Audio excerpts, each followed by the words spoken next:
Mark Carnock has confirmed there is more tragedy ahead as Emmerdale's April Windsor attempts to navigate life after living on the streets.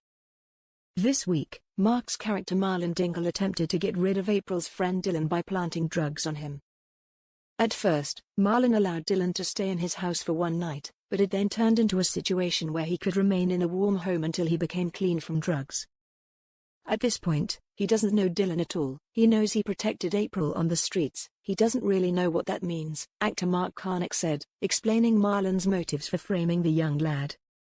So what he's got in his house, what he sees, having got his daughter back, he's absolutely terrified about her running off again and having more horrors visited upon her. This lad, as nice as he is a drug addict in his house and he's trying to shut off what he went through and make her safe. It's a clumsy way of doing it, but from his point of view, I do get it because his only criteria is to make her safe, and while this unpredictable element is in the house, she isn't, as far as he's concerned. Before Dylan left for rehab, he returned to the Dales and told April where he'd be going. He said that Marlon has agreed to pay for the sessions, but failed to tell her that he planted the drugs. It was a huge sacrifice from Dylan. It painted him in a bad light, but it also meant there was less risk of Marlon's relationship with April becoming even more fragile. Dylan announcing that he wanted to stop contacting April left her devastated. It prompted Marlon to sweep in and comfort her, but is now taking a huge risk by failing to tell her the truth about Dylan and the ketamine. Despite it looking as though the two characters have turned a page, star Mark has confirmed things aren't going to get easier just yet.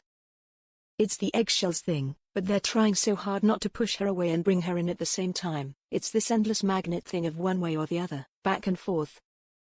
When we spoke to the charities, it's very much like this. When the kids come back, that's when the next equally difficult second act begins. You've had the horror of them not being there, you find them, and now there's the indescribable confusion about trying to understand what they are now, which is a different person than left the house. There's a lot more to come. It's going to be really rocky, up and down, uneven terrain for a good while yet, but you wouldn't expect anything else really given what they've been through. Reflecting on Marlon's relationship with Rona and how April's ordeal has impacted that, Mark said, "Having been through all this, it has really tested them again. They went through the Ivy stuff the year before, so they were just getting back on their feet, and then this happens.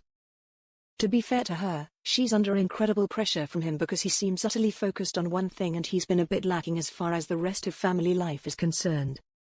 Even though April is back, he's still being a bit inattentive with the others. I wouldn't go so far as to say it's causing marital problems, but it's causing domestic stress.